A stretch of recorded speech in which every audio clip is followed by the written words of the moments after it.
শায়েক বাবুরা নাকি বিফে অর্ডার দিয়েছিল, মাটন অর্ডার দিয়েছিল। শায়েক বাবুর এগেইনস্টে কমপ্লেন হয়েছে, এখনো পর্যন্ত তার বিরুদ্ধে কোনো ব্যবস্থা গ্রহণ করেছে পুলিশ। মমতা ব্যানার্জির পুলিশ কি করলো? ওই গরিব মুসলিম ছেলেটিকে তুলে নিয়ে এসে তাকে এখন নাটক করছে। এটা তদন্ত হবে, তো দরকার। মমতা ব্যানার্জির উচিত হবে যে শায়েক বাবুকেও তদন্তের স্বার্থে জিজ্ঞাসাবাদ করানো পুলিশকে দিয়ে।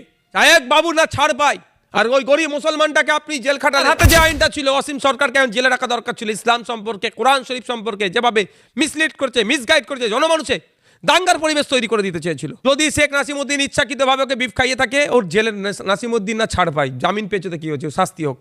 অলিপবের ঘটনায় আমরা দেখলাম নাসির উদ্দিনকে মুক্তি করা হয়েছে, শায়ক চক্রবর্তীকে এখনো পর্যন্ত কোনো রকম তার বিরুদ্ধে স্টেপ নেওয়া হয়নি। কি বলবেন? শেখ নাসিরউদ্দিন মুসলমান, গরিব আবার মুসলমান, দুটো পরিচয়। ওকে সহজে ধরে জেলের মধ্যে ঢুকে দেওয়া যাবে মমতা ব্যানার্জির পুলিশ। কিন্তু শায়ক বাবু যে কাজটা করেছেন, তিনি যদি ওই তাকে অন্যায়ভাবে বিফ খাইয়েছে, এর প্রতিবাদটা আলাদা জিনিস। তুমি কোন ধর্মের মানুষ, তুমি কোন ধর্মের মানুষে আমাকে খাওয়ালে, আমার জাত গেল, হ্যান করলো, যেসব কথা বলেছে। জানেন আমি ব্রাহ্মণ, হিন্দু না মুসলিম? আপনি মুসলিম। আপনাকে শুয়োর খাওয়াই জোর করে খেয়ে নেবেন আপনি? মজাক চল রা হ্যায় আপকে ইহাঁ পে?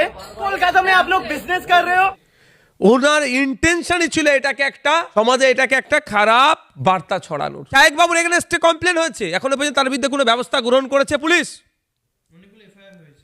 মমতা ব্যানার্জির পুলিশ কি করলো? ওই গরিব মুসলিম ছেলেটিকে তুলে নিয়ে এসে, আপনারা শুনলে অবাক হবেন, জেল কাস্টাডি হয়েছিল। তাহলে কখন তাহলে ইনভেস্টিগেশন করবে? এক নম্বর পার্ট। আমি অ্যাজ ওপেন বলছি, যদি শেখ নাসিমউদ্দিন ইচ্ছাকৃতভাবে ওকে বিফ খাইয়ে থাকে, ওর জেলে নাসিমউদ্দিন না ছাড় পায়, জামিন পেয়েছে তো কি হয়েছে, শাস্তি হোক। আর শায়েক বাবু নাটক করলে সেটা আমরা চাই পাই। আমি আজকে ফেসবুকে দেখছি শায়েক বাবুরা নাকি বিফে অর্ডার দিয়েছিল, মাটন অর্ডার দিয়েছিল। ভাবতে পেরেছেন? এখন নাটক করছে। এটা তদন্ত হবে, তো দরকার।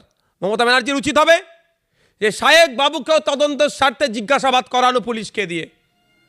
শায়েক বাবু না ছাড় পায়, আর ওই গরিব মুসলমানটাকে আপনি জেল খাটালেন, গতকালকে জামিন পেয়েছে। আমি ধন্যবাদ জানাবো জয়রাজ ভট্টাচার্য স্যার ওখানে ছিলেন, রঞ্জিত সুর স্যার আর অনেকে ছিলেন, আমিও সেখানে উপস্থিত হয়েছিলাম, এপিডিআর ছিলেন। আমি ধন্যবাদ জানাবো তাদেরকে।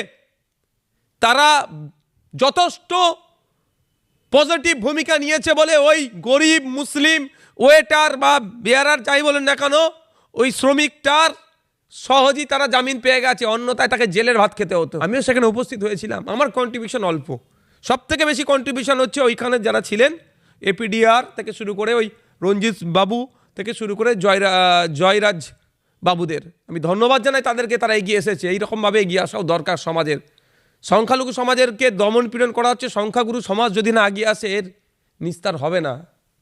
আর মমতা ব্যানার্জি কী করছে আমরা ভুলে যাচ্ছি না। অসীম সরকারের বিরুদ্ধে এখনও পর্যন্ত অ্যাকশন নেয়নি এই মমতা ব্যানার্জি, মনে রাখা দরকার। উনি আজকে সুপ্রিম কোর্টে গিয়ে হই হই করছেন, কিন্তু আপনার হাতে যে আইনটা ছিল অসীম সরকারকে জেলে রাখা দরকার ছিল। ইসলাম সম্পর্কে, কোরআন শরীফ সম্পর্কে যেভাবে মিসলিড করছে, মিসগাইড করছে, জনমানুষে দাঙ্গার পরিবেশ তৈরি করে দিতে চেয়েছিল, ব্যবস্থা গ্রহণ এখনো হয়নি কেন? শায়ক চক্রবর্তী তো সেম একই তো ঘটনা। একদম আমি ব্রাহ্মণ, হ্যাঁ। ইচ্ছা করে আপনি খাইয়ে দিলেন। এটা আমরা আপনাদের জানিয়ে রাখি যে মমতা ব্যানার্জি কী ব্যবস্থা গ্রহণ করছে বাংলার মানুষকে বলবো, একটু দেখুন। তৃণমূলের তো অনেকে পোস্ট করছিল শায়ক চক্রবর্তীর বিরুদ্ধে, কিন্তু যখন ওয়েটারকে গ্রেপ্তার করা হলো তখন তারা কিছুই কেন বলবে কি করে? ফুটেজ নেওয়ার জন্য। শায়েক বাবু নাকি বলেছেন তিনি অভিযোগ প্রত্যাহার করেছেন। অত সহজ ওই সোশ্যাল মিডিয়া অভিযোগ প্রত্যাহার হয়ে যায়? কোর্টে যেতে হবে তাকে। 299 ধারা দিয়েছে, সেকশন 299। ওখানে আপনি অবাক হবেন যে 3 বছর পর্যন্ত জেল হতে পারে। তো 7 বছর একদিন যদি জেল হয় কোনো মামলাতে কনভিক্ট হলে, সেই মামলা উইদাউট নোটিসে তাকে তুলে নিয়ে আসতে পারে। এই শেখ নাসিমউদ্দিন গরিব মুসলিম একজন বিয়ারার, ওয়েটার যাই বলুন না কেন, একে তো নোটিশ দিয়ে ডাকতে পারতো। তা না করে কি করলো? গ্রেফতার করলো। এটাও আইন বহির্ভূত। মানে গরিবের উপরে আইন সব, আর মুসলমানও বাদ দে। আজকে মুসলমানের সাথে কী আচরণ হচ্ছে, গরিব একজন শ্রমিকের সাথে কী আচরণ হচ্ছে, বাংলার মানুষ দেখুক।